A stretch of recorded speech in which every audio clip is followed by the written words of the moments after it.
Yeah!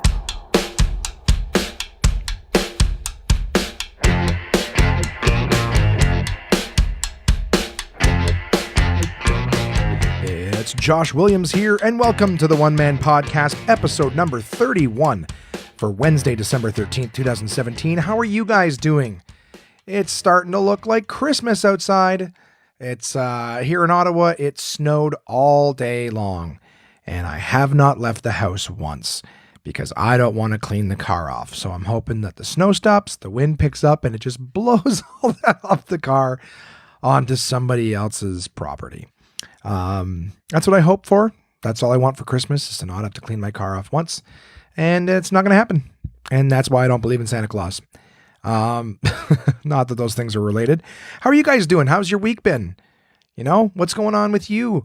Did you have a good, are you getting settled into the holiday season? Are you getting your shopping done? You know, we talked about Black Friday a few weeks back. Did you guys miss that out? And now you're trying to, you know, are you starting to get it done? Or are you going to wait just till the 24th? So, I always welcome my listeners back, guys. Welcome back. Welcome to all the news listeners up there. I'm going to tell you guys about putting up the Christmas tree, right? All the holiday shopping that I did, the holiday prep as well, how my weight loss is going. And I'll read your emails, right? That's what we do every week. So, why don't I just dive right into it? And I'll tell you guys what happened with me. I decided last Tuesday after the podcast I recorded, that I was going to go downstairs and tackle the tree. Well, I got the stuff moved out of the way. We have a big, heavy, not bragging, but we have a massage chair in the living room. The only reason I say that is if I told you I was trying to move a chair, you'd go, oh, well, if it was just a regular seat or a recliner, it wouldn't be too bad. But this thing has got tons of machinery in it, so it's like moving a fridge. So I moved that thing out of the way, and it was actually relatively easy because I'm a superhero. I just picked it up with one hand, right? Palmed it, picked it up and moved it. No, I got Simon gave me a hand with that, our basement dweller roommate, and got that moved. I got the tree put up. It's like a sectional tree. It's not a real tree. I don't put it up. I hate the fucking pine needles. But I put up the tree. Comes in 3 sections. Put it together. Got everything, sort of cleaned in the area, assembled, and then I went to plug them in, and probably one of the worst fucking things that you can do at Christmas time, there was dead lights in the middle section of the tree. So I was looking all through the box. I had spare bulbs last year. I'm looking all through the box, can't find them.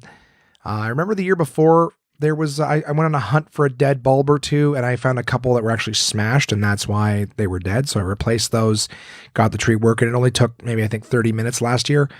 Well, not this year. This year I couldn't find any replacement bulbs. So I did find a smashed bulb, but I had nothing to fix it with. I think I took a bulb off the top part of the string from a different section to test, put it in there, didn't find it. And I'm like, well, I got to see if there's more bulbs. But it was late at night, right? I recorded the podcast late.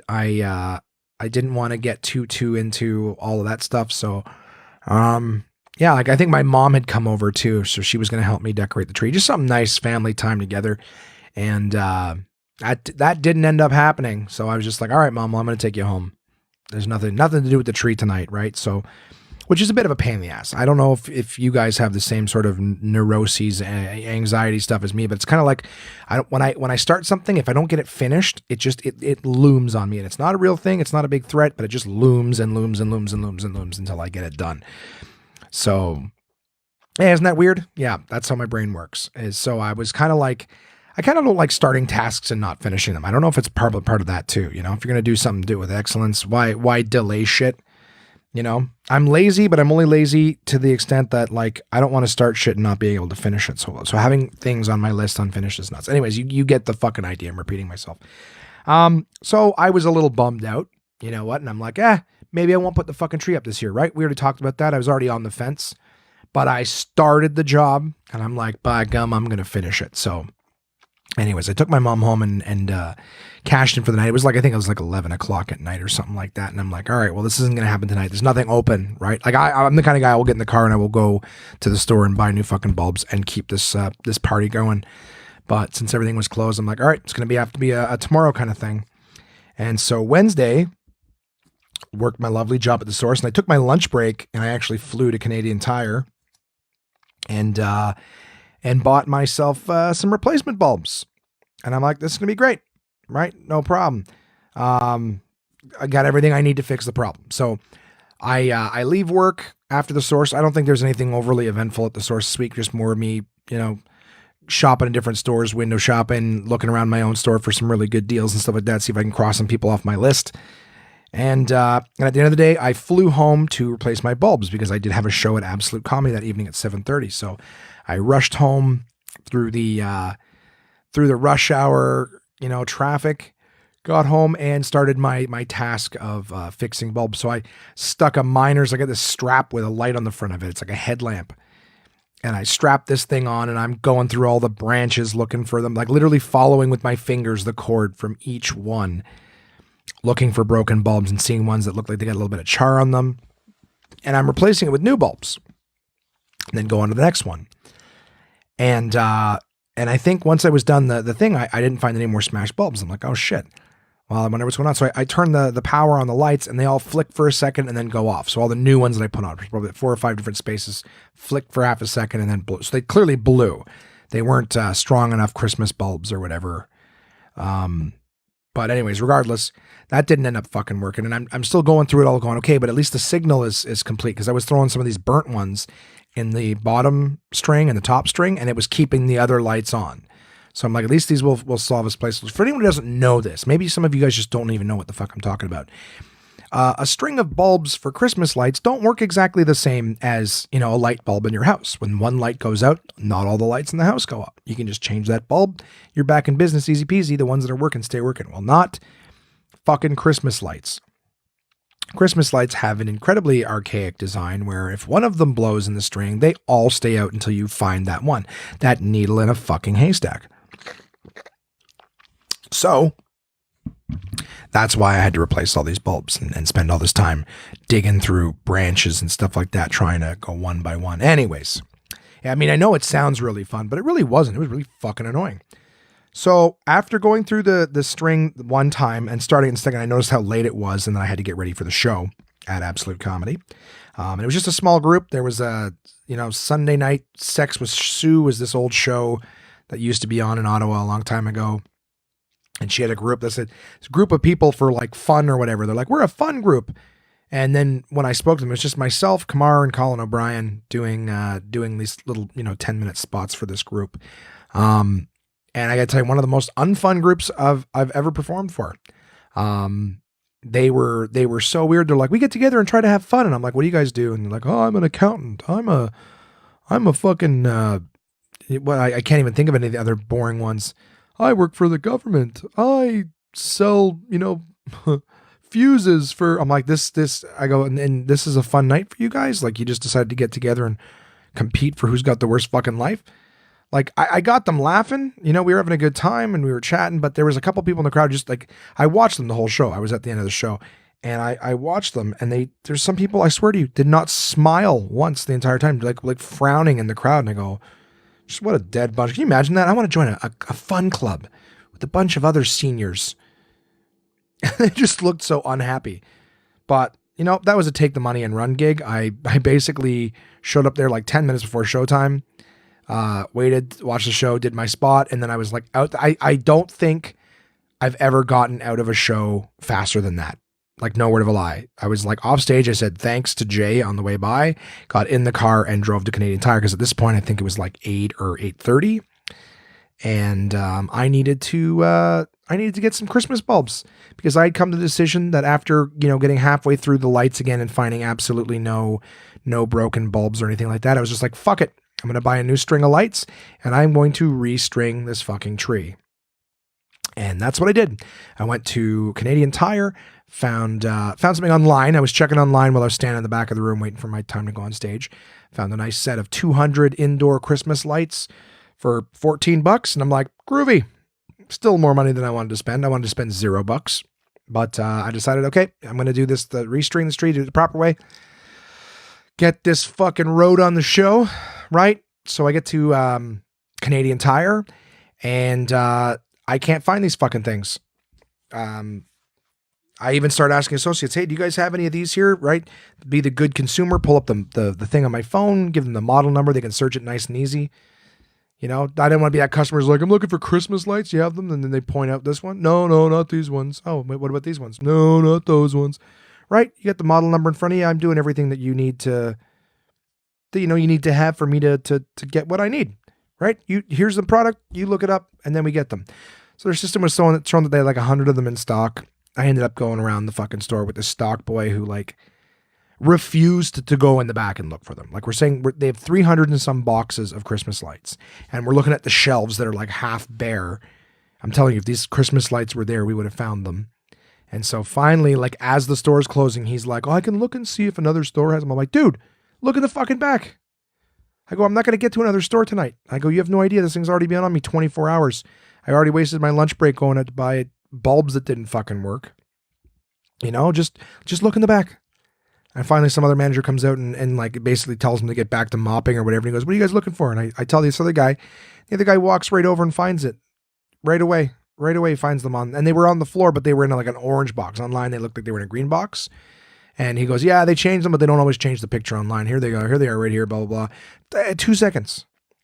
And it's kind of like, honest to God, like I'm not going to keep bitching about the source, but that's kind of like what it's like working with my coworkers. You know, my young little pups who occasionally listen to this podcast. Some of them are great, but some of them are just like, oh, I don't know where that is. Yeah, we don't have any. Like rather than look, they just go, yeah, I don't have any. They don't even know, you know, they haven't even checked. They don't know if we have any or not. They're just like, I don't really know. You know, maybe it's over here. And it's like, just look in the one place or know something about it. And then I'll walk over and be like, it's this, and that. Here you go. Have a great day. And then I go, the good news is we're both making minimum wage, right? Minimum wage. Just be thrilled. I don't know why my throat is so fucking dry. Ever since I started the podcast, my voice sounds different. Anywho, so long story short, at the end of a second night, late at the second night, I managed to get myself a box of light bulbs, and I restring the entire tree. It probably took me 40 minutes to go around two rows of this and wrap them all around the pines, the pines of the conifer tree that is fake in my living room. And rewrapped the entire midsection of the tree. And luckily I was going to strip the entire tree of lights. And I decided to just do the middle section first to see if I could get away with like one of them. It came in like two bundles of 100. And thank God I didn't strip the whole tree of the lights, because that was not enough lights to do the whole tree. It was really just enough to do that midsection that was missing bulbs. So very happy I did not do that. Small miracles. Thank you very much. Restrung the entire tree. And as I started decorating it, my buddy Dave gave me a call and he's like, hey, what are you doing? And I'm like, I'm decorating a tree in my underpants in a bad mood. So he offered to come over and help. And he's like, hey, why don't I get Swiss Chalet? And I'm like, aren't we supposed to not eat that stuff? Right? You're the one who got me on this rabbit food diet.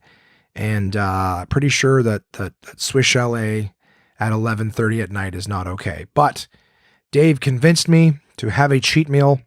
And so I got, I think it was a quarter chicken dinner I got the vegetables, right? And I think that was it. I got vegetables and I got a dinner roll. So I'm like, I don't think it's as far as cheats go, chicken, vegetables, and a dinner roll, not the end of the world. And this chalet sauce, which I guess has a lot of salt in it. But at that point, Wednesday night, decorating my Christmas tree and eating Swiss Chalet, that was the fattest thing that I had done so far the week, was a Swiss Chalet meal, which, you know, considering, I don't think is that bad. You know, it's not on the diet that I'm on, but it's not that fat of a thing to do, is to eat chicken and vegetables. So I wasn't happy that I cheated, but hey, still doing the job I'm supposed to be doing, eating way better than I was.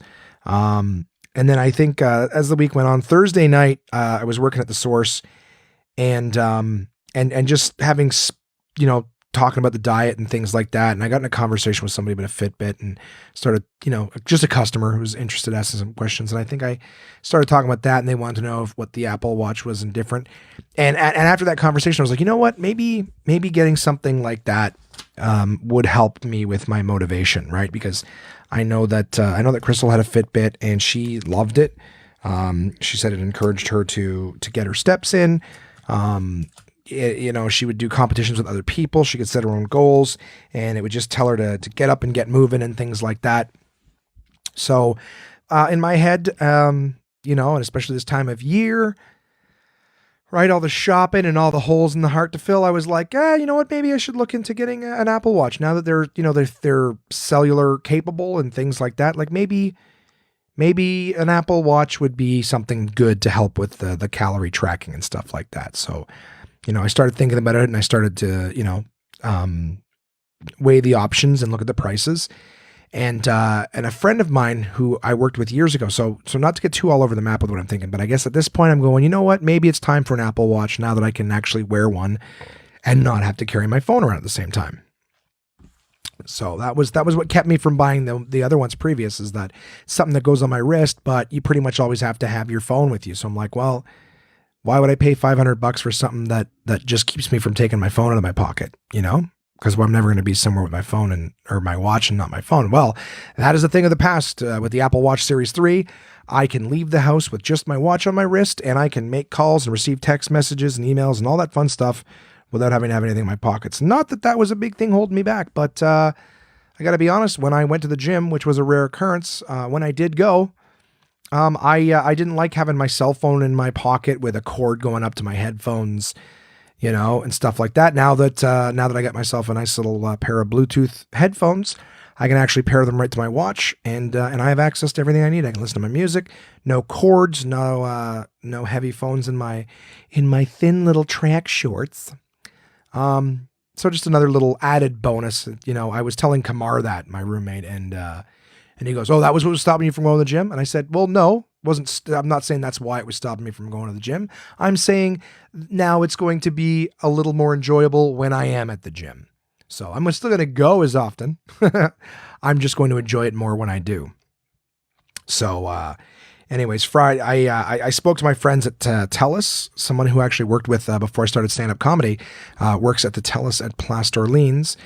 And because that's how it works. All right, I got a TELUS cell phone. You got to get your watch, plan for your watch with the same provider. So I went to them and I said, "Hey, do you guys have this Apple Watch?" And they go, "It actually launches tomorrow." So I was in there Thursday night, and they told me come back the very next day. How about that for luck, eh? If I considered a week before, I'd be like, I don't know if I can wait a week. A week's a long time for me to wait. I'm just kidding. So yeah, they're just like, come back tomorrow and we'll get it all figured out for you. So, and they said that they're because they were behind, they even had a very cool little payment plan. So instead of just buying a $500 watch, you could just get it for like $20 a month on your bill.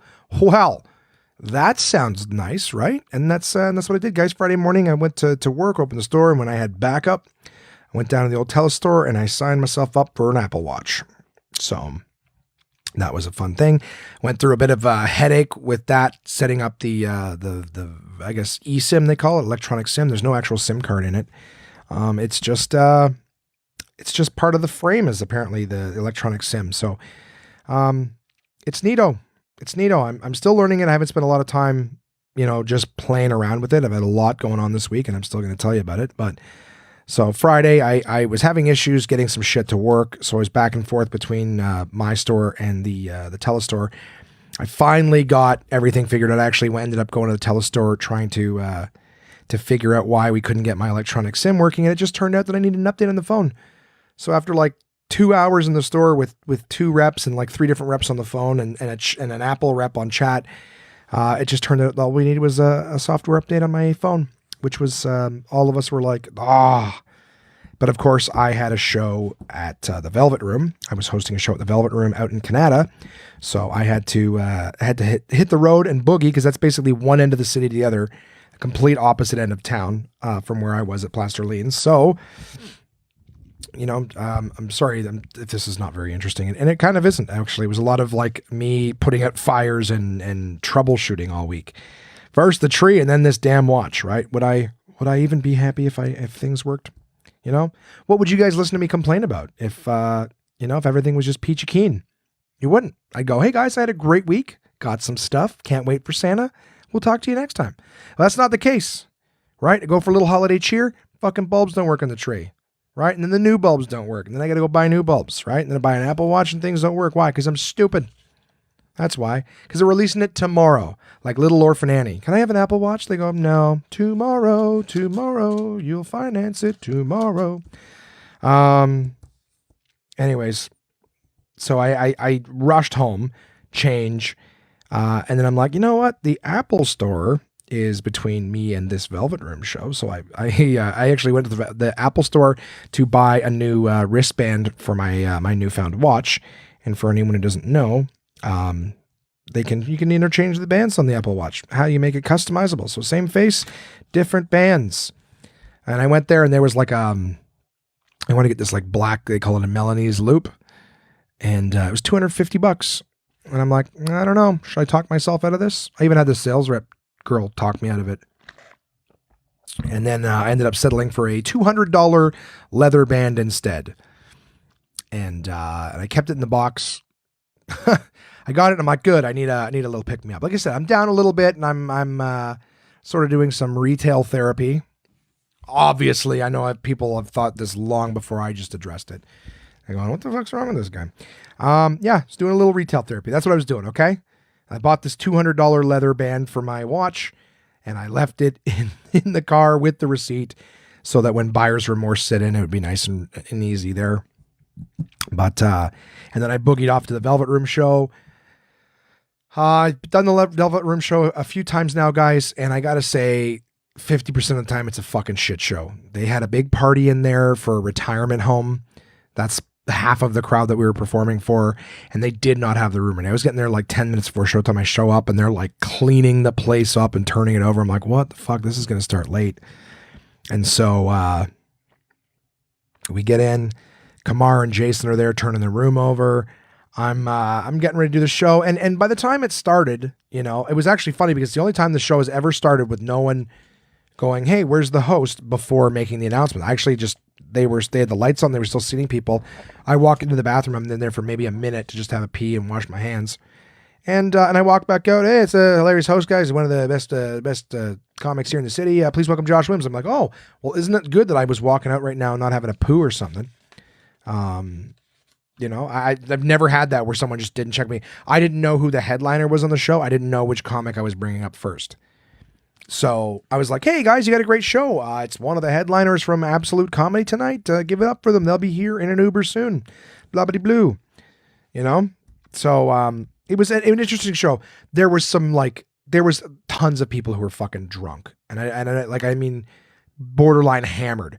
There was these two fucking blonde cougars in the front row that wouldn't stop talking. They got up to pee every 10 minutes and would just talk full volume. I'm like, ladies, stop it. You know, like just you're talking too much. Like I would joke with them a little bit, but that would just make them want to talk to me more and keep going.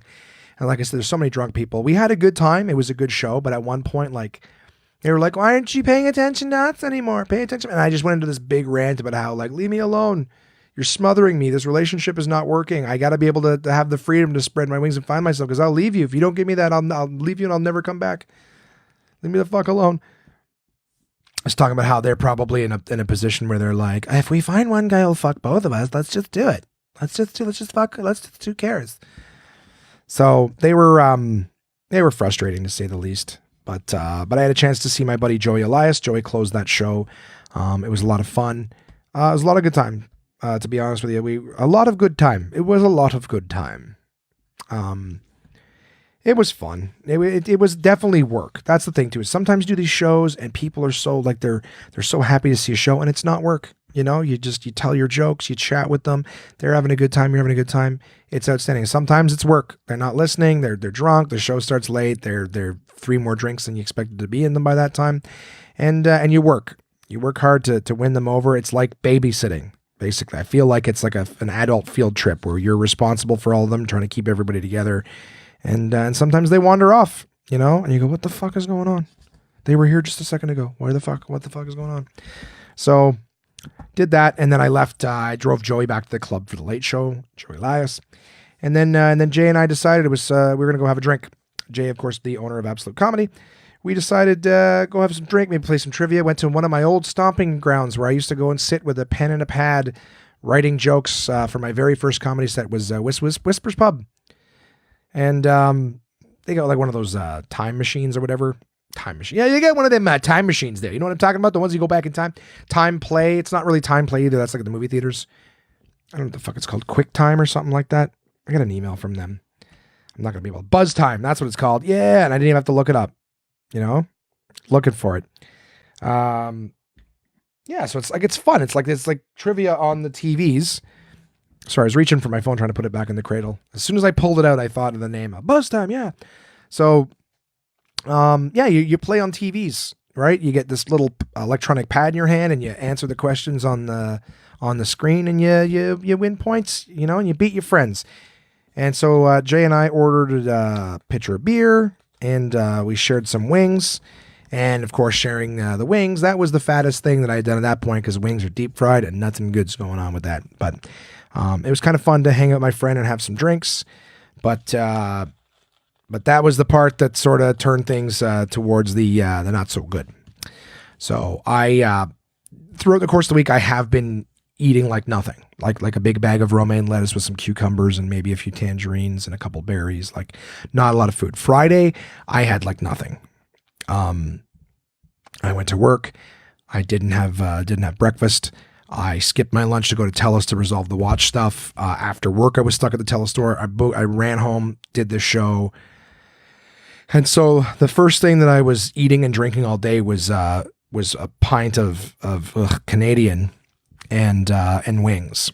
So now that I'm drunk, a little more, the willpower's a little down. I'm not trying to make excuses, but had a couple pints and some wings, and I was hungry. And fuck it, I've already had the calories for today, so why not make this Friday night a cheat day?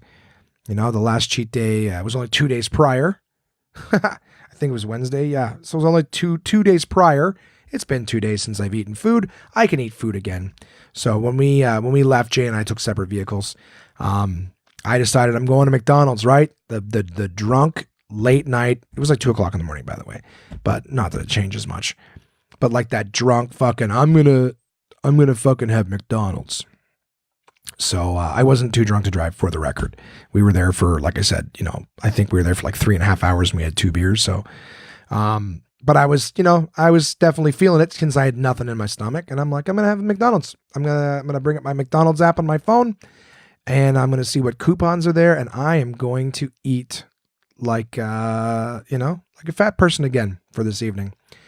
And I remember I sat in line the drive-thru for like 15, 20 minutes. I had 2 coupons, breakfast sandwich for $2, regular sandwich for $3. Right. And I'm like, I'm pulling the trigger on this. No fries, no fucking soft drinks or anything like that. Just 2 sandwiches for the fat man, And I was the fat man mentality. Okay. If it was like Dr. Jekyll and Mr. Hyde, it was fucking the Burger King was sitting there behind the wheel. All right. I'm going to eat. I'm hungry. I'm going to eat. I'm not going home to cook. It's 2:30 in the morning. So I get up to the window and they decide that my coupon is only good for Quebec, which is weird because I selected Ontario and everything like that. So it's like a flaw in their thing. So they're like, yeah, so we still have the Egg McMuffin for you for $2, but it's going to be $6.99 for the quarter pounder. And I was like, well, then I don't want the quarter pounder. Just like give me the like, I'm not cheap, but I don't like when my coupons don't work. So I'm like, all right, we'll get rid of the quarter pounder then. I'm not interested in it. I'll just take the Egg McMuffin. So I paid for that, and I commenced the wolfing, and I'm like, I'm a little bummed out because I'm like, I'm really fucking hungry and I don't think this Egg McMuffin is going to cut it. So I'm pulling out of the McDonald's and what do I see a block down on the left? Well, I see Pizza, right? And they're open at 2:30 in the morning, right? And they got $5 mediums. You just pull out your app, ask for a $5 medium. They'll have it ready for you in 15 minutes. That's customer service. Now, Pizza is not good, and it's not good for you at 2:00 in the morning or 2:30 in the morning, whatever the fuck. I've lost track of my timeline. It's late. I'm hungry. Now I'm mad. Now I'm an angry, hungry, fat man, which are the most volatile. Okay? Those are like the zombies that can run, right? You got the regular zombies that are walking and hungry, but then you got the agitated ones that can run after you. And that's what I was. I was an angry, hungry, fat man. And so I drove across the street and I got myself a medium pizza. I did not finish it. I did not crush it, but I ate. Eating any of it is bad, but I ate more than I should have. And I will tell you, I was appropriately ashamed the next day. And I have not eaten anything like that since. But that is the fattest thing I did all week, was to eat some wings, have an Egg McMuffin, and then have, I think it was at least half of a medium pepperoni pizza. So snowflake turns to blizzard very, very quickly. Lesson learned. I'm doing very, very well since, right? So anyways, go to bed with that stuff sitting in my gut. Wake up on Sunday morning, like, ugh. Or no, sorry, that was Friday. What did I do on Saturday? Saturday, oh, that's right. Saturday I was supposed to go for brunch with my buddy Joey Elias, but Joey had hurt his back and was not up for it. So instead, I gave my mom a call since I'm working Sunday, and I did the usual. I said, "Mom, you want to go grocery shopping? Maybe do some Christmas shopping. We can go, go do some of that. I have Saturday off. I'm not doing my my podcast or my brunch with Joey Elias, so let's spend some time." So that's what we did. I did go for breakfast with my mom. She is very big on breakfast, but I had a very small 2-egg. Nice and simple breakfast. Didn't overdo it. Again, I was going to go to an all-you-can-eat brunch buffet with my friend Joey Elias that day. So I came in significantly under budget for that day's thing. And considering I was going to eat good on Friday night and then still do this buffet thing, I could tell you I probably would have put on more calories going to that one brunch buffet than I did with breakfast and the pizza the night before. So, trying to look positively, right? A lot of people go, well, it sounds like you made an excuse. And you know what? All I'm trying to say is that I'm trying to look at the overall thing as a positive, and having missed that all-you-can-eat brunch with all the fucking maple syrups and the bins of free bacon. Are you kidding me? You go to an all-you-can-eat brunch and they've got bins of bacon. You're not grabbing 3 pieces, right? I'm not trying to win fucking Miss America. It's free bacon. It's free bacon and it's already cooked, right? With pancakes and home fries and sausage links. Yeah, put fucking maple syrup on that shit. It's delicious. The sweet, anyways. Ugh, I'm getting hungry just thinking of it because I've been good ever since. Sitting here having eaten, Brussels sprouts and beans for lunch, which are not horrible, but I'll be honest with you guys, I'm getting sick of the taste of green. It'd be nice to be allowed to have salt or, meat or food with this diet. Just sipping away on water, trying to keep the stomach full. It closes up quick. When the sides touch, I go, I'm hungry. So yeah, I had a great Saturday. I really did. Saturday was a lot of fun. I took my mom for breakfast. She had a couple little goofy little old people errands to run, get a little dog food, whatever. And then I was like, let's go shopping. Let's go see what deals are on. Let's go holiday shopping at the stores that we don't normally go to. And so I first things first, returned the Apple Watch leather band. Unnecessary. And I took the sales rep advice, who had spoken to the night before, and she suggested that I go on Amazon and get myself, for the same price, a plethora of watches, or watch bands, I should say. Not overly important. And so that's what I did. I returned the watch band.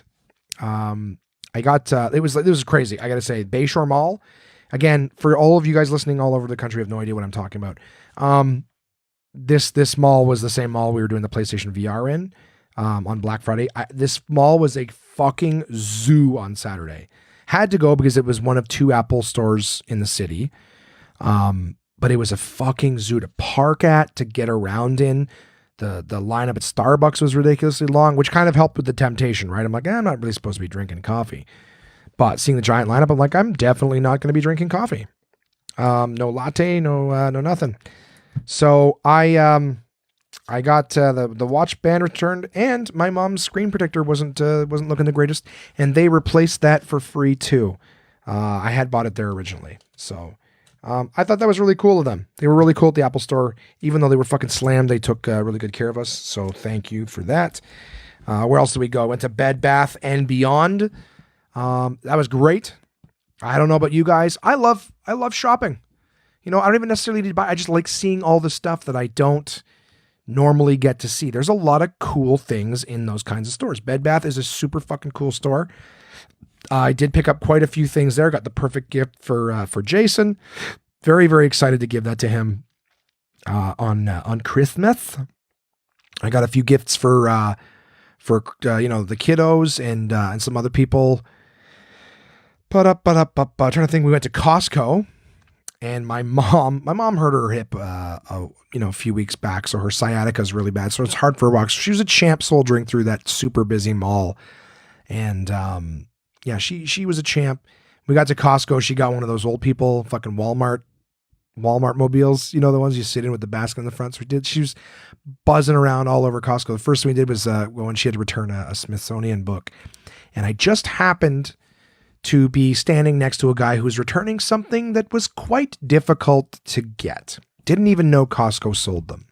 Now, I'm not going to give it away because, unfortunately, it's for Brody after all these weeks of trying to think of something to get for him that's not electronic, that's not, stay inside or whatever. I've looked into a lot of different things, and in one way or another, everything I look at that I think is kind of cool ends up coming back to technology, whether it's something on an app or something, on a video game or on a computer or whatever. It all comes back to electronics every time I find something they like. So this person was returning something that I get asked 10 times a day in my store if we carry. And I've never seen one come through the doors. Anytime any stores get them, they get sold out of them immediately. And I know it's something that he would want. So I see the guy standing there with it, and I go, are you returning that? And he goes, yeah, I picked this one up at another location. I got two of them, and I just don't need this one. And I go, you can put that thing online and make 2-3 times the amount of money in a day for it, right? He goes, yeah, I just don't really feel like doing that. I go, not at all. I go, for the 2 minutes it would take to put it on Kijiji, you don't want to make double, triple your money.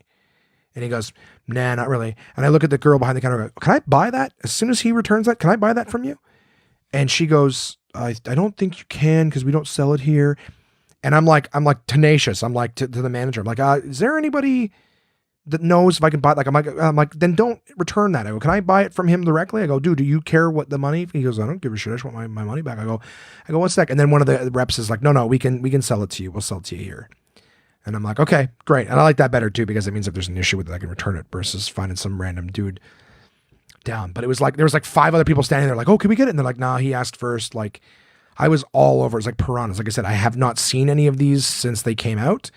And I know I love it. So mission accomplished for me, right place at the right time. And then, once you buy something at Costco, you can't go through the store with it. You got to bring it to the car. So I ran it back in the car. My mom's buzzing around in this little Walmart mobile with the basket on the front of it. And then we just, we went through Costco, right? Looked around, see if we could find stuff for people for Christmas, any cool gift ideas, stuff like that. She had a few things that she had to pick up for the house, right? Regular grocery shopping I do with her. It was a lot of fun. It was a lot of fun, I got to say. And, after we left there, got some gas. It was a long fucking day, a lot of traveling, a lot of malls, a lot of stores. We're driving back towards her house, and I go, we're just chatting about the day. So I had a lot of fun with you. And she goes, yeah, I would have liked to looked around at Bed Bath a little more, because I was kind of under the impression a while back that, that Joey and I might do a podcast in the afternoon. So, we missed our breakfast, and I figured I'd go shopping with her, and I tried to play things a little tight. Oh, sorry, I apologize. It wasn't that. It was that Costco closed at like 5:30. Right. So even though it's a Saturday and a lot of things are open until 10 holiday hours, Costco's not. So when we were originally at Bed Bath, we'd already been at Bayshore for so long and doing those other short little errands that I was like, we got to hurry this up or we're not going to be able to go shopping at Costco. So on our way back, she was saying how she would have liked to have spent more time in Bed Bath. And I was like, well, let's go to another Bed Bath then. We're halfway between that one and the other one. I'm like, well, let's take a look at them. Maybe they have different things. And they did. We went to a completely different spot of the city, much less busy than the previous area. And we went and spent another like hour and a half in a Bed Bath Beyond and Train Yards. And it was fun. We found different products, ended up picking up more gifts, more gift ideas. What else do we do? I think that was about it. I brought my mom back. I think I spoke with Jason and his lovely girlfriend, Noreen. And they had invited us over to their place for some, to her place for some drinks and some board games. And so we did that. I gave, and I said us, I apologize. I should say myself and Dave, because as I was bringing my mom back, Dave called me to see if I was doing anything. And as I was basically, my plan was to go home and wrap presents all night. But anyways, went over to Noreen's house. Dave brought a couple bottles of wine, and I brought Code Names, a game I've mentioned many times here, the Code Names Picture Edition. And that's what we did. We played some Code Names, drank some wine, talked about... it actually got pretty graphic. We were actually just talking about a lot of gross subjects, but since it's about Dave and his personal life, I'm not going to bring them up here because it's not my place to do that. All I know is that it was a lot of fun. Everyone was having a good time. I think Dave and Noreen, being the two women there, were a little more drunk than Jason and myself, but it was fun. We had a good time. Had some laughs and decided something we should do a little more often is just have some game nights, have some drinks. It was a good time. So thank you, Noreen, for inviting us over. That was that went late into the night for Saturday. Excuse me. And then Sunday back at the Source, and I got home and I started just barely scratched the surface of my gift wrapping. I think Sunday I had a good day. Sort of poked around the mall a little bit too on my breaks just to see. I think I'm pretty much done my Christmas shopping. Like Saturday was such a productive day for all the different stores, all the different gifts and things like that. That I don't think there's anybody left on my list. I'm pretty excited for that. So, Monday, yesterday, I didn't do a whole hell of a lot. I had Cheerios for breakfast, which is kind of a cheat. Normally I wake up, eat tangerines and cry, but I got to have Cheerios. You remember when you were a kid, like Cheerios for breakfast, you're like, come on, Mom, get your shit together. There's no sugar on this. Now I'm like, oh, it was multigrain Cheerios. So I'm like, oh, this is so good. It's supposed to be good for me. It's not, but it's so good. Just give me more Cheerios for breakfast.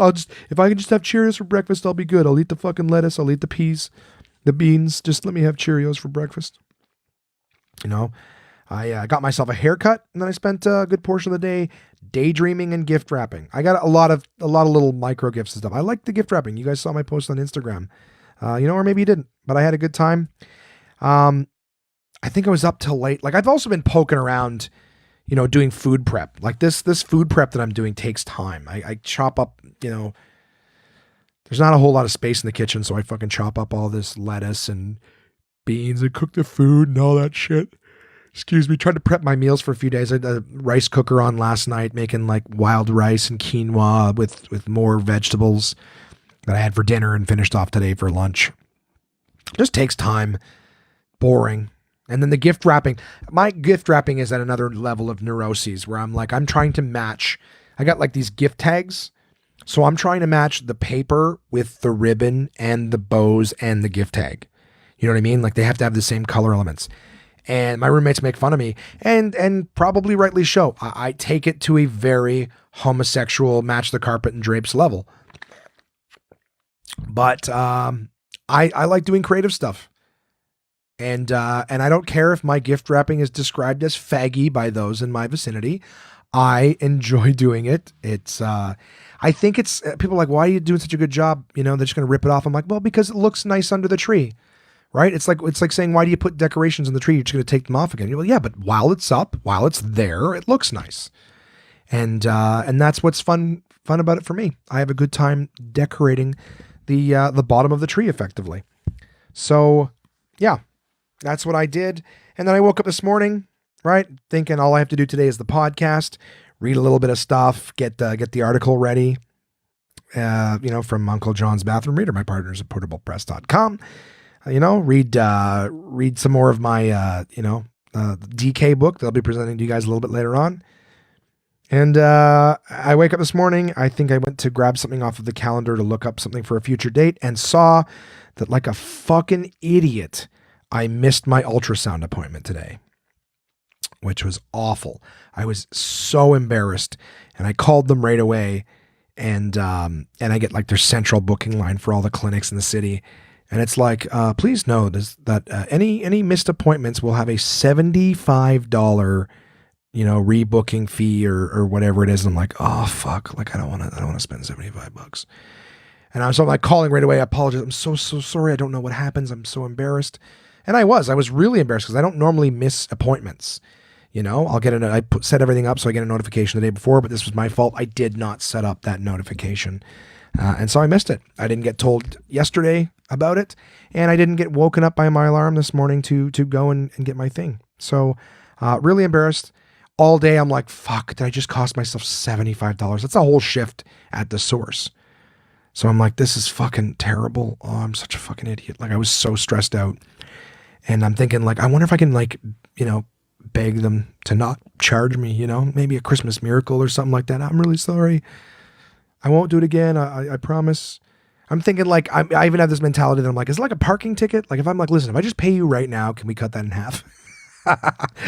Oh, Jesus. Can I do that? Look, I'll pay you $40 right now. Throw away the other 35.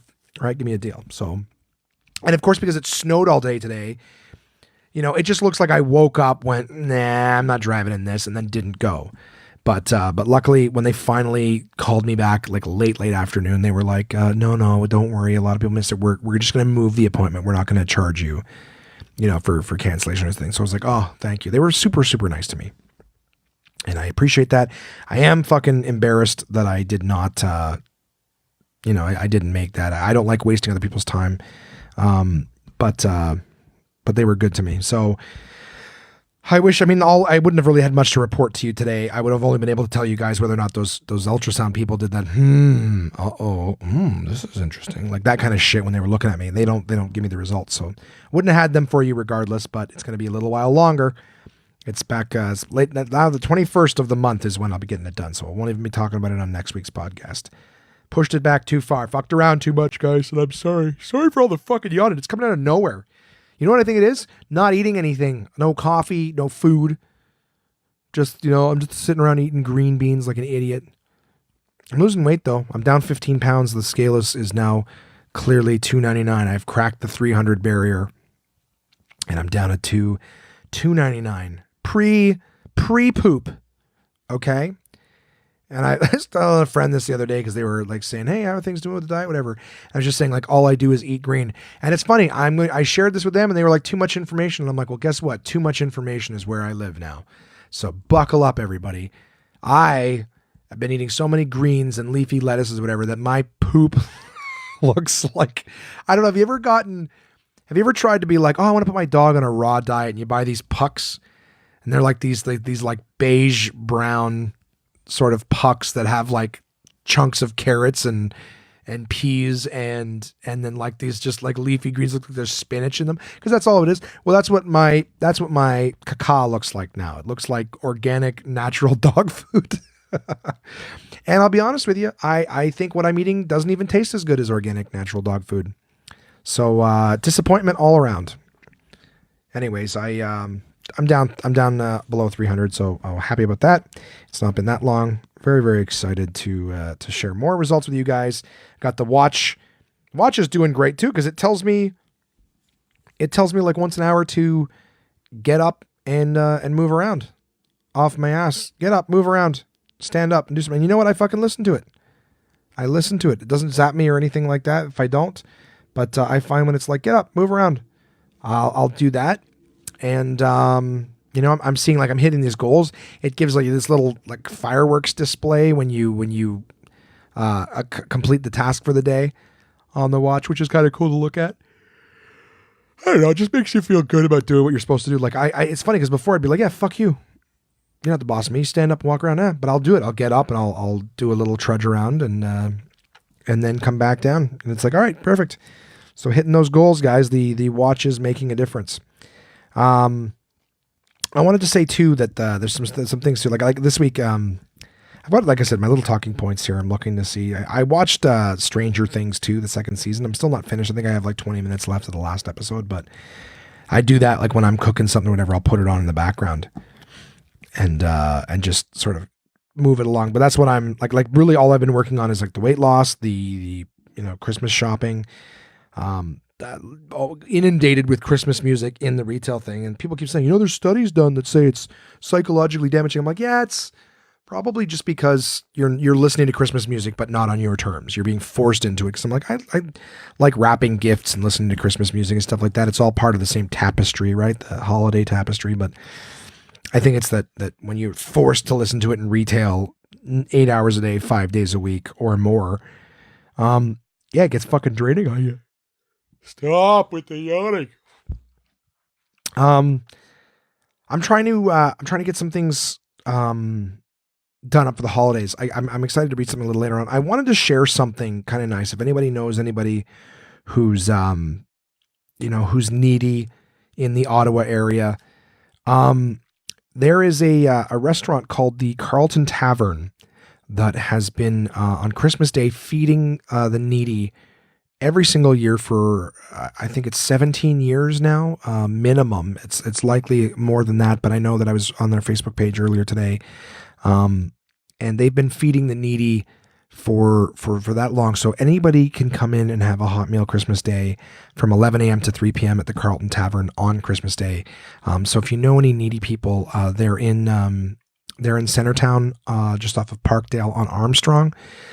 They feed firemen, police officers, and like I said, anybody needy. It doesn't matter. You don't have to show up with a T4 and prove anything. You just go in.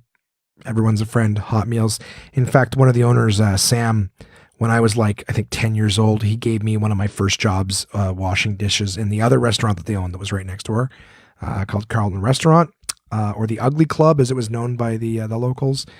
But, it was great. They're great people. They're immigrants. I got to say this, not to attack or anything like that, but they're immigrants. They came to this country, and started a business when they got here. And every single year, like I said, on the holidays, no questions asked. Anybody who comes in to be fed on Christmas Day, they feed them. And the reason I mentioned that is just for all the people who would think that immigrants come here and don't contribute anything and are not a positive influence and everything like that. Like I said, they came here, they started their own business, and they take care of people on the holiday. I had to be honest, they take care of people year round, but just to the point where, open the doors and who knows what the cost is to them. But they do it, and they do it selflessly. So just wanted to throw that out there, guys. There's a great humanitarian effort being done at the Carlton Restaurant on Christmas Day, 11 to 3. This is a 17-year-old minimum tradition now that they do. So if you know anybody who could maybe make use of a hot meal or anything like that, point them in that direction. And just on that particular note, just getting back to talking about stuff. I've been trying my best to take better care of myself. Like I said, guys, focusing on the exercise. I'm really being a lot more diligent about the food. Like I said, a couple little slips, whereas that would have been like a almost everyday occurrence sort of thing. Eating your a breakfast bagel in the morning and then having a fast food lunch and then grabbing a pizza because it was a busy day on the way home. I did them all in one moment on one night, but that's it. So I'm going to forgive myself. I'm going to keep moving forward, onward and upward, and get past that. I'm also trying to get myself back on the market. I got myself a haircut yesterday. My barber's never around when I need him anymore, so I had to find a new barber. There's a spot right down the street from the club, Absolute Comedy here in Ottawa, and I figured, fuck it, let's go in and see how these guys can do. Chatted with the guy, super cool barber, took great care of me, and I'm pleased. I'm not saying I'm trying to get back into a relationship or anything like that when I say get myself back on the market, but I got to say it's still, as much as I keep bringing it up, and I'm sorry for anyone who's like, fuck, we get it. I'm alone during the holidays, guys. And it sucks. It fucking sucks. I normally have a real thick skin, but just even little things like I'm finding myself just being overly sensitive. Like, so not overly sensitive. Like I'm not crying at fucking kittens in a Cottonelle commercial or anything like that. I'm just saying that like, I miss her. This was my favorite time of year with her. Just the amount of time we got to spend together. We did so many arts and crafts, and we made our own Christmas cards last year. We spend time with the kids. We snuggle and watch Christmas movies and have peppermint, hot chocolates together. Like there's a lot I'm not doing this year that I'm used to doing. And, fuck it. Right. I bear everything on this podcast. I'm pretty fucking lonely right now. So, like I said, doing a lot of the retail therapy, and I know it's not the greatest outlet for the feelings and whatnot, but I'm trying to get myself just back out there. I'm still working on myself. I got to find that balance. That was part of the issue with Crystal and I, is that we both wanted to do work on ourselves, but we both spent a lot of time, focused on the other person. So, it's a fucking balance. All I got to say is right now, just trying to feel good about me, right? When you get left, you got to feel good about you, because it is easy to sink a little bit and just kind of feel like, you have no value or whatever. So, just trying to pull myself out of that funk. I know I'm a good guy. Like I said, I having a hard time feeling sorry for myself with all you guys checking in on me and messaging me and everything like that. I love you all very much. And I mean that really from the bottom of my heart. You don't make it easy for a guy to feel too bad about himself, but at the end of the day, I can't fucking snuggle with you guys as much as I want to. I am sort of missing a bit of that companionship. So, whatever. Point I'm making is just trying to slowly but surely, decide when it's time for me to be okay with the idea of maybe opening up my eyes to other possibilities. But again, even still, it's not like, oh, well, that's the only thing stopping me. All right, as soon as I'm ready for them, I don't exactly consider myself showroom ready, I should say. So that's part of it too. If somebody returns a product because they don't want it anymore. A lot of people look at that box on the shelf with the fucking shitty tape job and the ripped corners, and they go, I don't want that one. It looks used. It looks shitty. And that's what I am. I am the open box product that has been put back on the shelf because the previous owner no longer wanted it. Anyways, so that being said, I'm looking for a new beautiful creature out there that, oh God, that sounds so fucking horrible to say. And that's not even my focus right now. It's not. It's just, I want to feel good about me. And part of feeling good about yourself is at times it's validation from others. So there's plenty of beautiful butterflies out there. And I don't know if I'm ready to pick up a net just yet, but I am enjoying just looking and wondering about each one of them, which brings me to my partners for this week. Ladies and gentlemen, my partners at Uncle John's Bathroom Reader, portablepress.com. I just was sort of reading through a lot of cool articles I saw last night, but this one just popped out of my head. Is basically what I'm thinking. Like I said, all of you ladies out there, you're all beautiful butterflies. I have got my eye on you. You're not the one that I originally, oh God, that sounds stupid. I was going to say, you're not the one I originally wanted. That's not what I mean. I just mean, sometimes you think you're going to go one way with your life, and you got to be open to the other one. So all of you ladies, beautiful butterflies, I figured what not but an article that's called Butterfly Facts. Let's learn more about beautiful butterflies. How odd. When we first wrote this page, it was called Caterpillar Facts. What a cute thing for them to start with. So here are butterfly facts, guys. There are around 24,000 known species of butterflies and about 140,000 species of moths. Butterflies can't see the full color spectrum. They see reds and yellows, but not blues or greens. They can, however, see ultraviolet UV rays, which are invisible to humans. The world's largest butterfly, the Queen Alexandra's birdwing from New Guinea with a wingspan of 11 inches. When they emerge from their cocoons, butterflies are fully grown and remain that size until they die. The average butterfly weighs about as much as 2 flower petals. And that's probably why they can land on them. Butterflies don't pee. They drink enough liquid for subsistence. What? Subsistence. Oh, I didn't know that. I thought sustenance would be a word. Maybe that is sustenance. I've just never seen it written. But anyways, they drink enough liquid for subsistence. Any extra is emitted as a pure water mist from their abdomens. So imagine that. They turn into little fucking Glade air fresheners. They drink water and then go out of their fucking stomachs. Most butterflies live for 2 to 3 weeks. The brimstone lives the longest, up to 10 months. World's fastest butterfly, the monarch. It can fly at speeds of about 17 miles per hour. If a butterfly loses part of a wing, it can still fly. That's a good thing to have. Butterflies don't have lungs. They inhale oxygen directly into their bodies through small openings in their abdomens called spiracles. Butterflies are among the world's most prominent pollinators, second only to bees. Where do butterflies sleep? Between large blades of grass or underneath leaves. That's very cute. They snuggle in between the leaves. and the blades of grass. Few butterfly species fly at night. The northern pearl-eye does, and it has ears on its wings to help it detect nocturnal predators such as bats. Butterflies clean themselves in mud puddles. Oh, of course, what a beautiful creature. Even it can use something dirty to make itself beautiful. Butterflies are cold-blooded. They can't produce internal heat like mammals. They warm up their flying muscles by laying in the sun. Once their internal temperature reaches 86 Fahrenheit, they're off.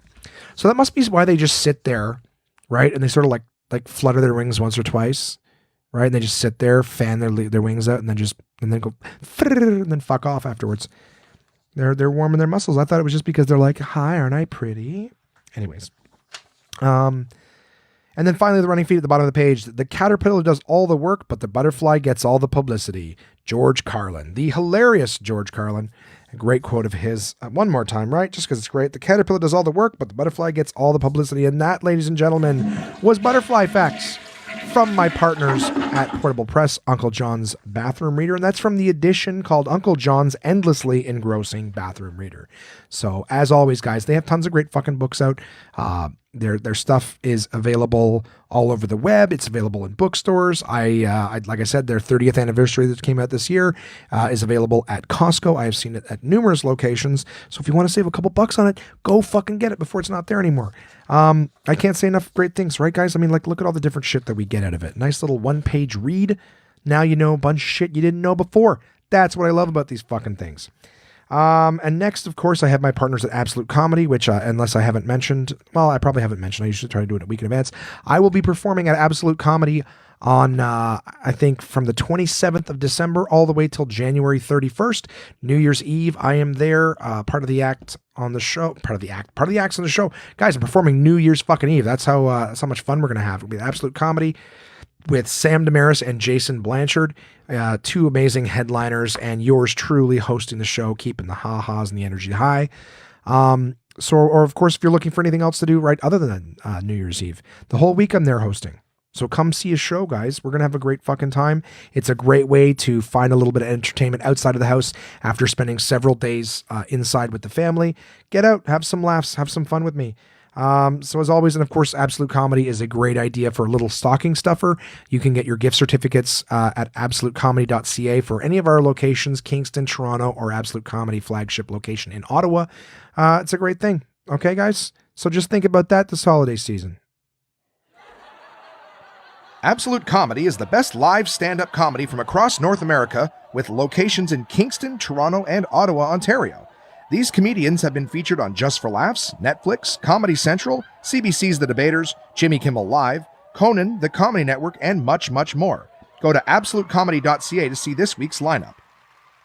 Planning a night out is easy with dinner and show packages available at all locations. Live comedy is a great choice if you're organizing a celebration, fundraiser, company outing, or corporate event. Want the show brought to you? They'll send comedians to your venue with performances tailored to your event, creating a night of laughs your guests will love and won't soon forget.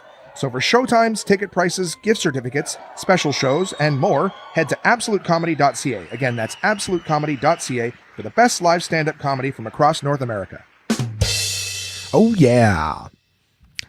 I got something fun that's coming up this weekend. One of my partners, of course, is always good to me. I won't tell you about it until we get to that part, right? Because it's sponsor time. Sponsor time. I had a tough time saying that. Yeah. And who are they? You know who they are. My slurping good pals down at Summersby, right?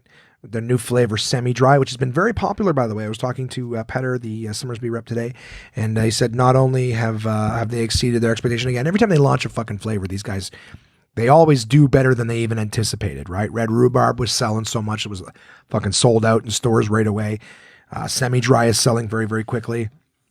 So I'm happy for them, guys. And if you haven't tried Summersby or any of the multiple flavors that they have, get the fuck out there and try it. It's delicious.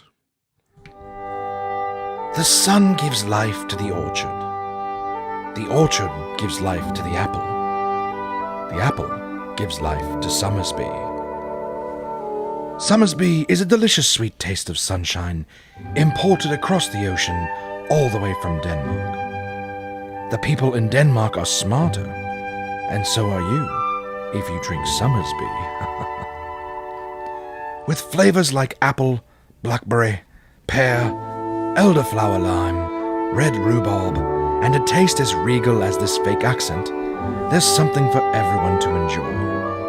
And now you can try them all in the Summersby Mixer Pack, available wherever fine beverages are sold. So go on and try for yourself the crisp, refreshing taste of Summersby. Your taste buds deserve it. Please drink resplendently. Oh, yeah. I used to slurp it, guys. I can't, though, with the old impending diabetes. I just like saying that now. I don't really, but it's kind of something I'm just doing whenever someone's talking to me. I'm like, oh, I'd love to have that, but I get the diabetes, so I can't have anything fun. Just slurp my water. No calories in that. How much sugar's in the romaine leaf? None. I can tell that because I'm not happy eating it. Yeah, and I got one more partner, guys. Another partner that I love, especially this time of year, because their stuff is everywhere and it's always outstanding. My partners at DK Books, guys, Dorling Kindersley. Right? They've got a really cool holiday gift guide, which I posted on the social media, the Twitter and Facebook page, definitely. And they've even got a contest right now, right? All you have to do, sign up, name, email. I think that's it. First and last name and email. And you get entered in to win a 7-book pack.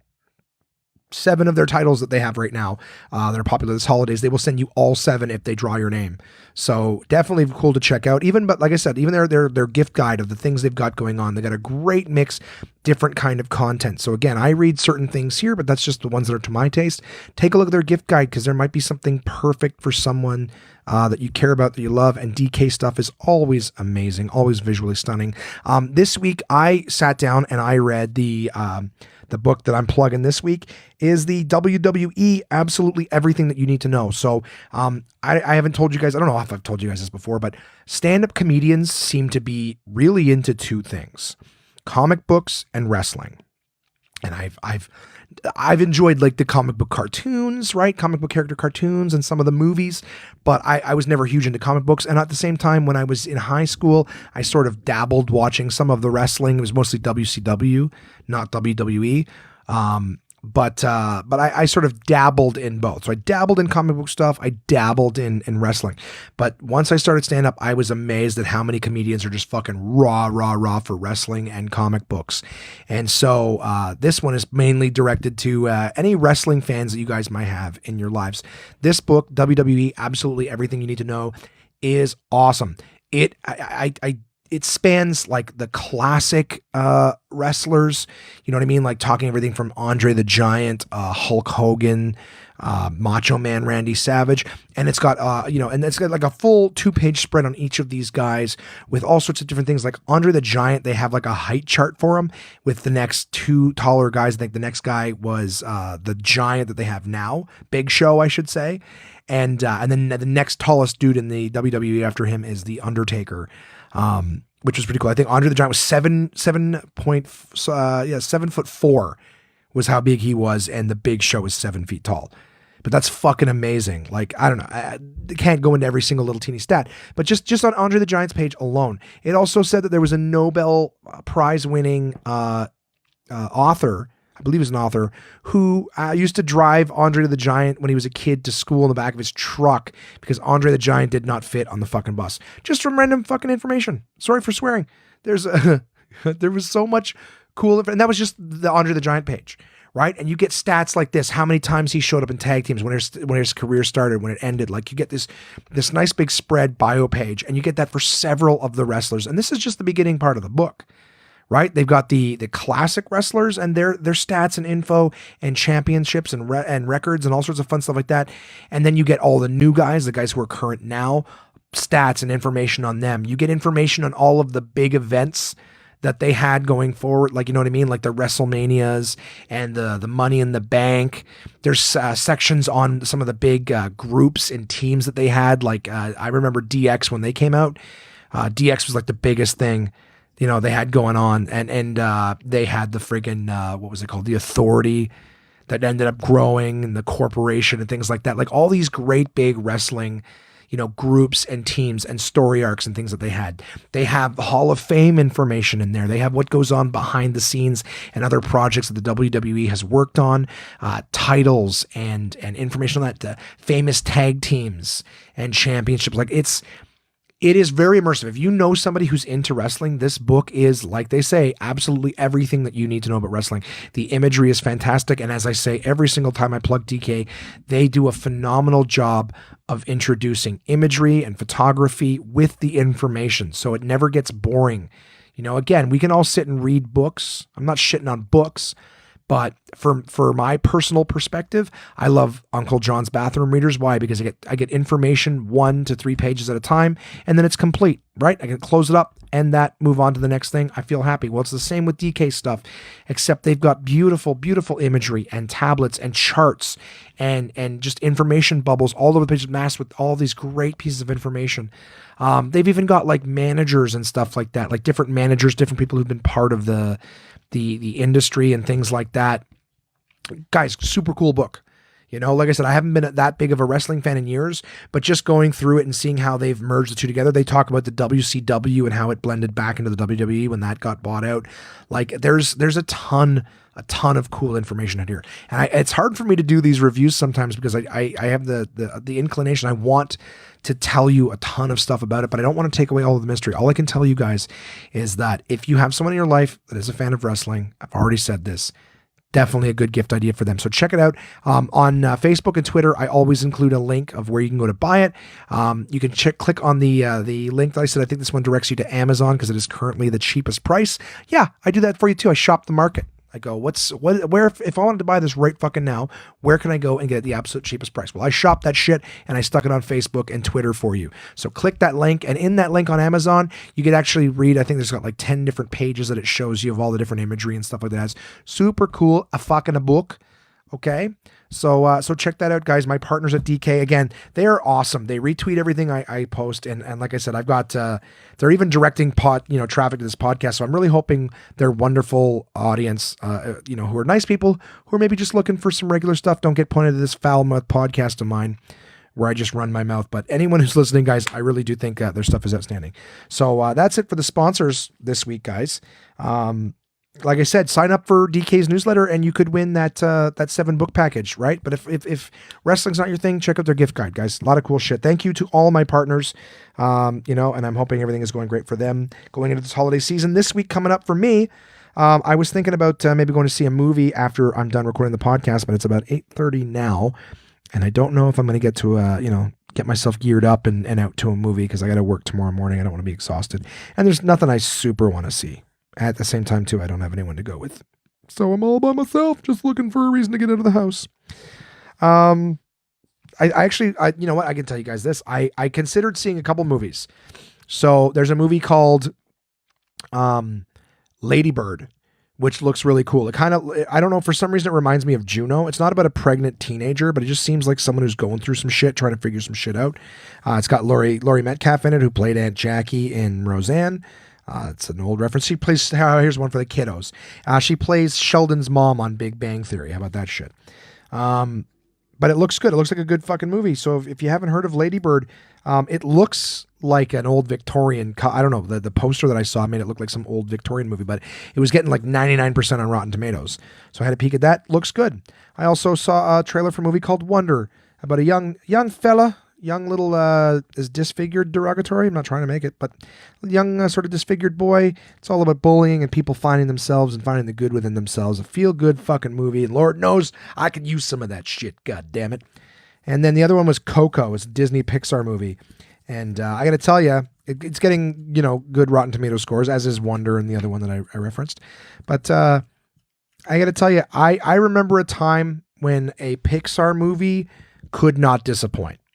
I remember seeing Toy Story, fucking awesome. Finding Nemo, fucking awesome. Bugs Life, fucking awesome. Right? Monsters, Inc., great fucking movie.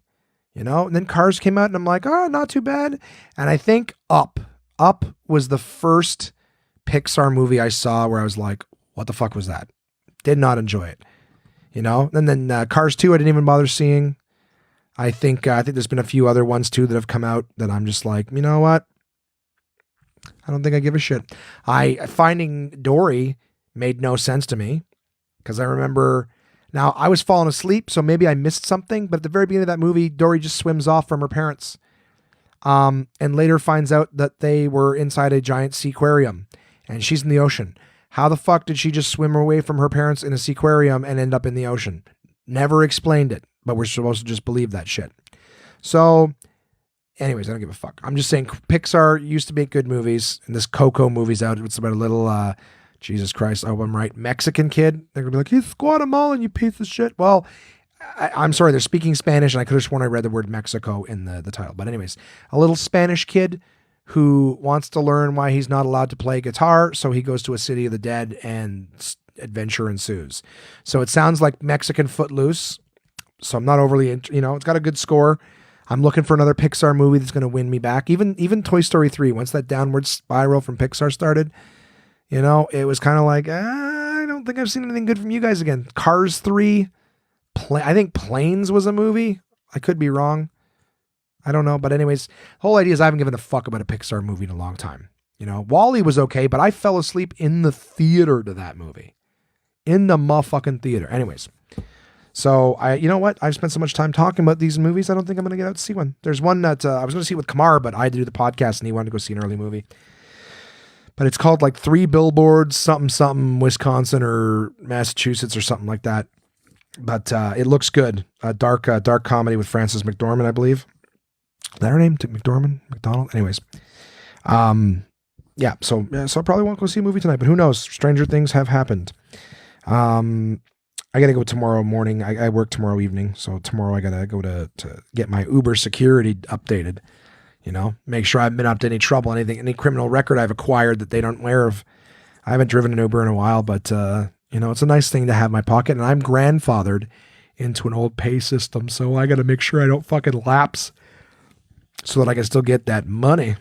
You know what I'm saying? Get that Uber money. If I run my mouth the wrong way at the source and get fucking shit canned, I want to make sure I can still earn a living.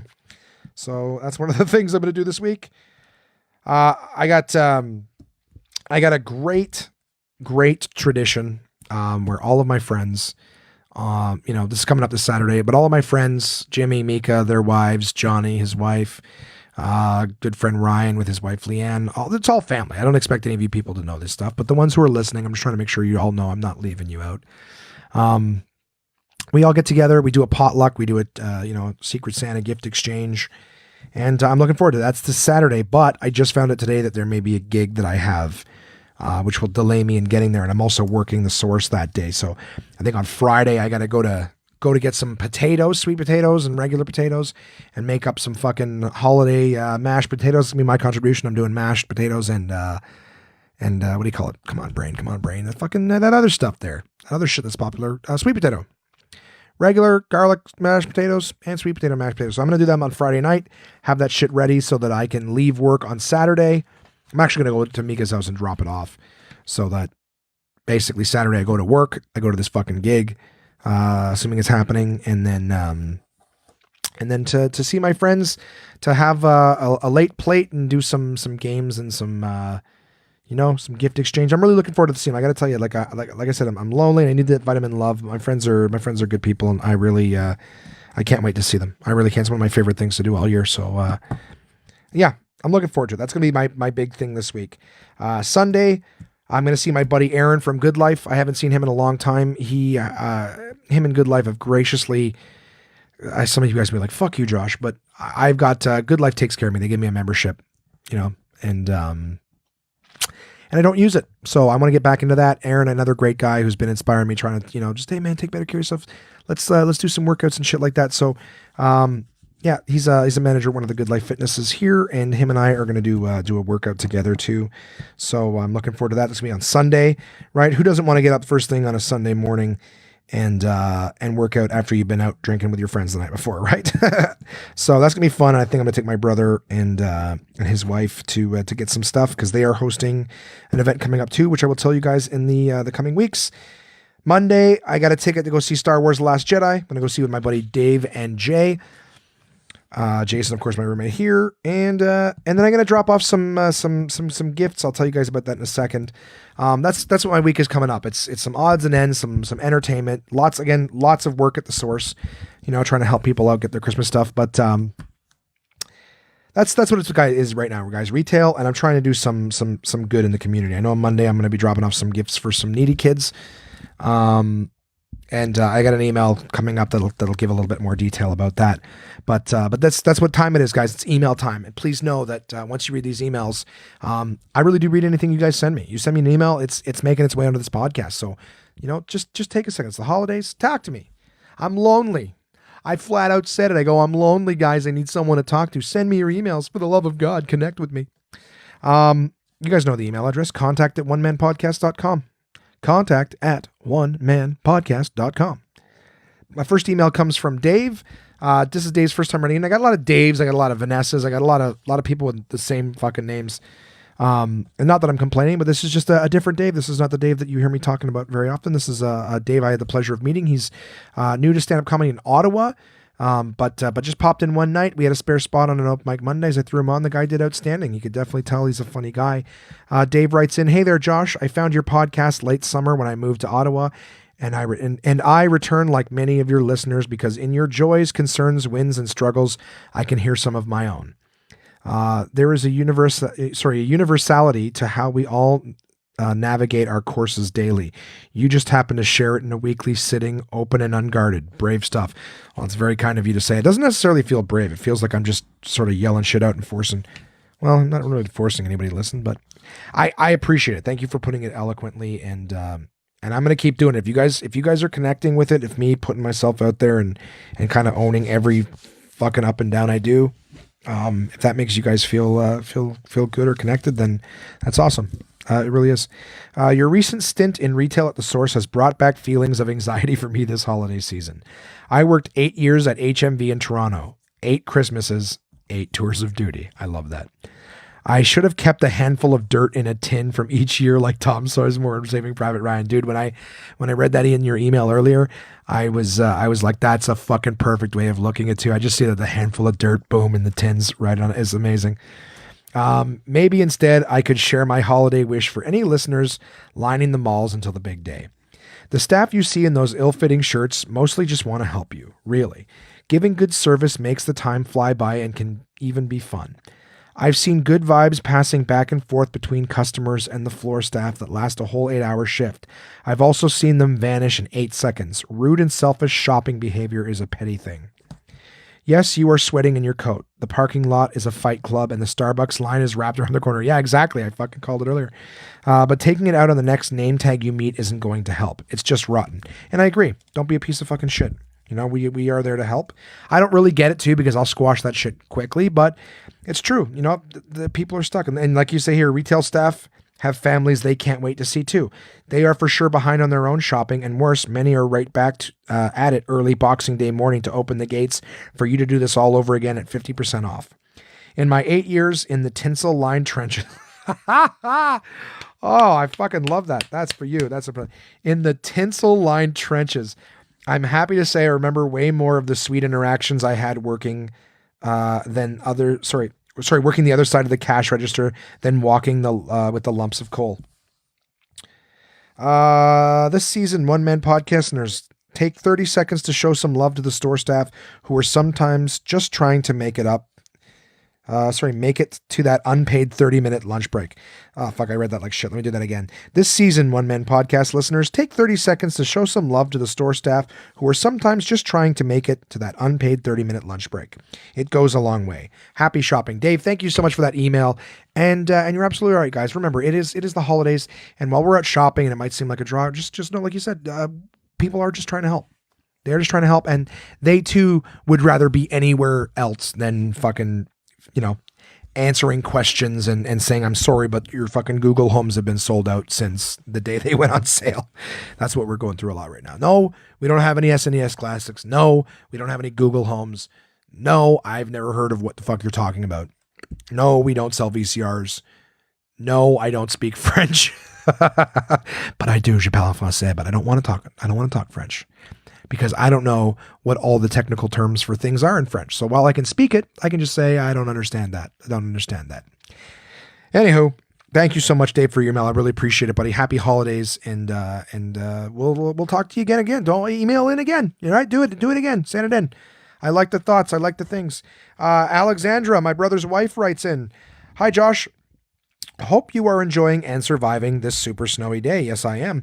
"Given the season, I was hoping you might share a program we have at my work with your listeners. I'm more than happy to. While most of us are experiencing the joys of the holidays, it can be a difficult time for many families.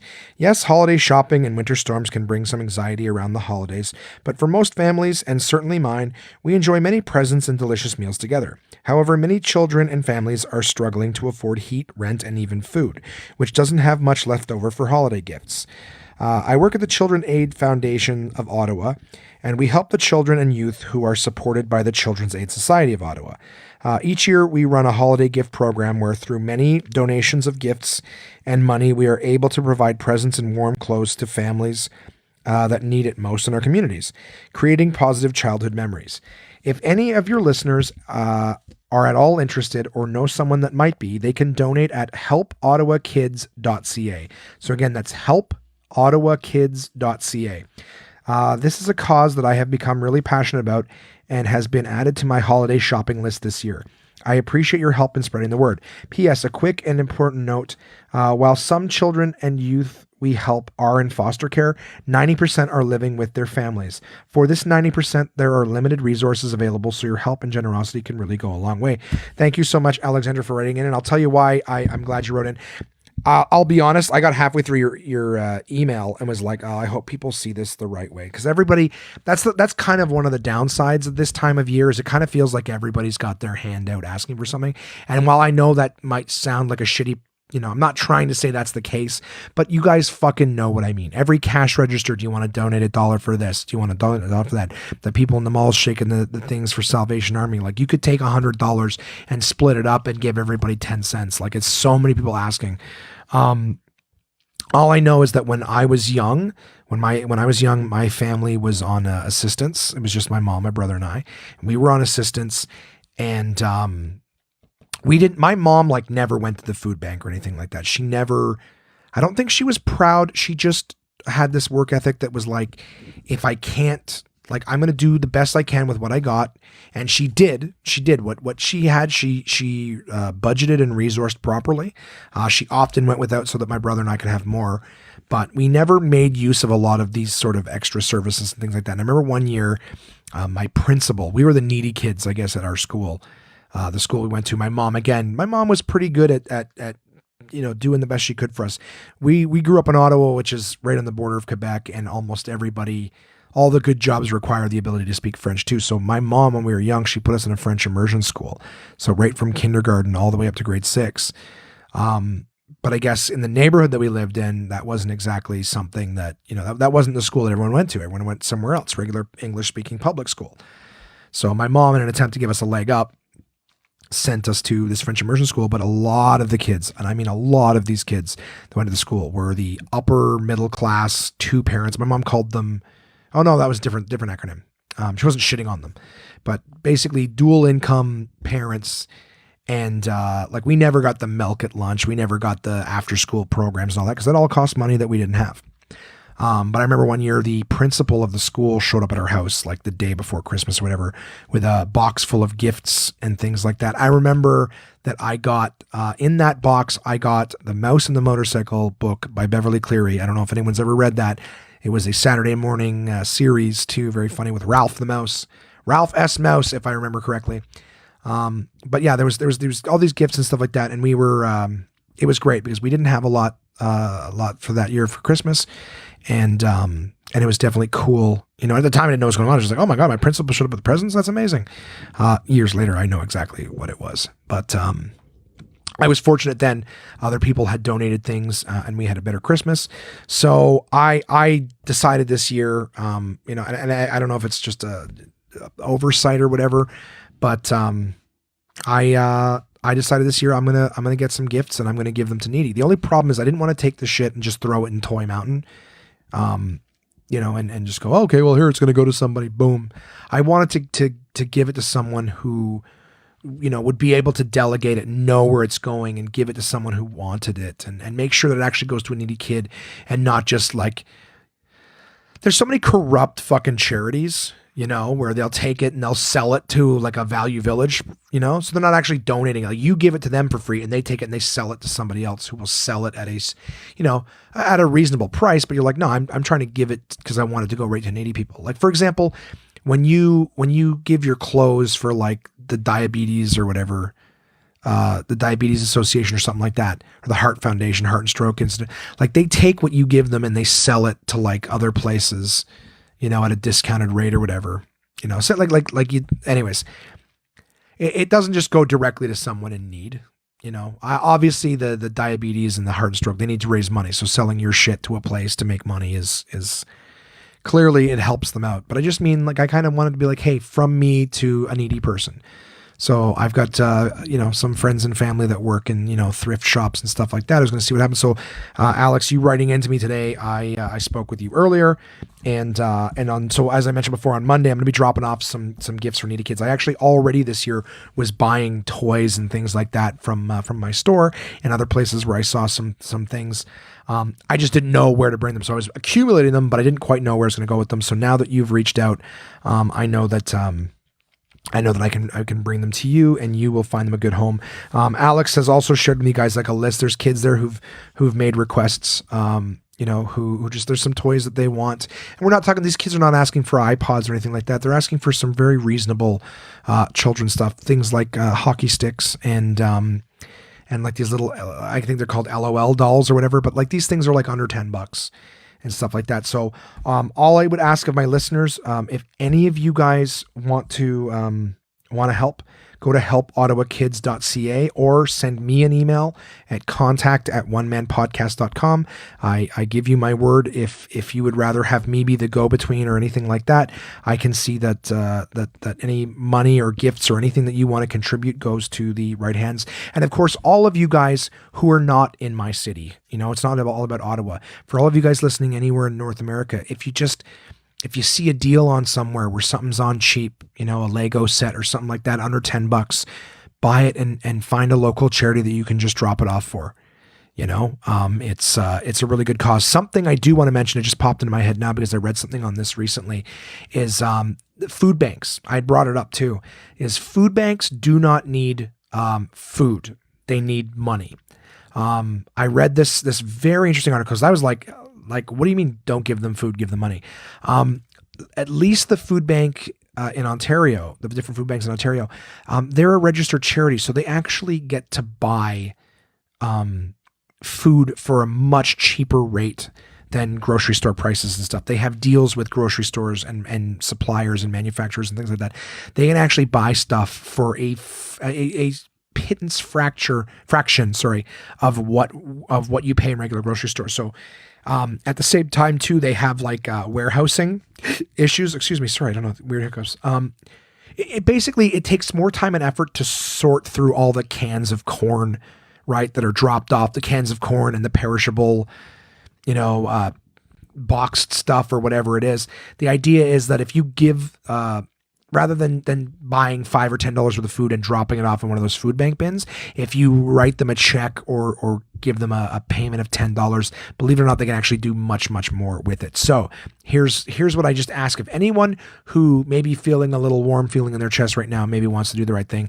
If you feel like donating food for the food bank, please do that in the form of a cash donation. I promise you it will go farther, much, much farther in that form than it will as a couple cans thrown into a bin at your local grocery store. And as in terms of finding something for needy kids, find some small toys or something simple, and maybe some kids books or something like that, and just find a local charity that you guys are cool with, that you believe in, and donate it. Because like I can tell you just from firsthand experience, it was super, super cool, and it's a memory I clearly have not forgotten. Some 30 years later, I remember being that kid receiving that box, and it made a big difference at a special time of year. It didn't feel like the poor kids, you know, like I said, I mean, I understand why we got it, and being as mindful of it now as I am, or sorry, then as I am now, you know, I would have known what it meant. But nobody at school knew that we were being dropped off this stuff, and it felt nice to have gifts around that time of the year. So all that long-windedness to say is I appreciate all you guys being out there. I appreciate you guys looking out for me, you know, and making sure that I'm doing okay and reaching out. If it's in you, and I don't mean in you as in your character, but just if it's in your budget, if it's within your means, you know, send $10. Send $10. I got a lot of listeners, right? So if just some of you guys send $5 or $10, or you know, if one of you guys was like me, like I put a budget of cash aside this year to buy gifts, and I already bought them. I'm going to send a little bit of what's, you know, I'm going to send what's left to the food bank, and all these toys I bought, I'm going to donate them to cause. Okay. Long-winded fucking sales pitch for that. I apologize. Like I said, I just close to home in that regard. And, you know, we should take care of each other all year round. We were good to each other at Christmas time. It should go forward. But just anyways, if we're only going to do it this time of year, then let's do it this time of year. I've mentioned my thoughts on it. Thank you for listening. If you still are, that's the podcast for this week, guys. Thank you so much for listening. As always, I mentioned, guys, please follow us on Twitter and Instagram. Like our page on Facebook. I've even got a YouTube channel where basically the episodes are available there. If I can think of some interesting, you know, content that I can do exclusive for video on YouTube, I will do that. But I try to have something, you know, individualized for each one of them, so it's worth you guys to follow us. But that is the podcast. Thank you so much for listening, guys. You know, I love the fact that you're out there. Can't wait to tell you lots of positive things coming up in the future. Happy holidays in the meantime. I will talk to you guys next week. Love you very much. Take care of each other out there and drive safe in the snow.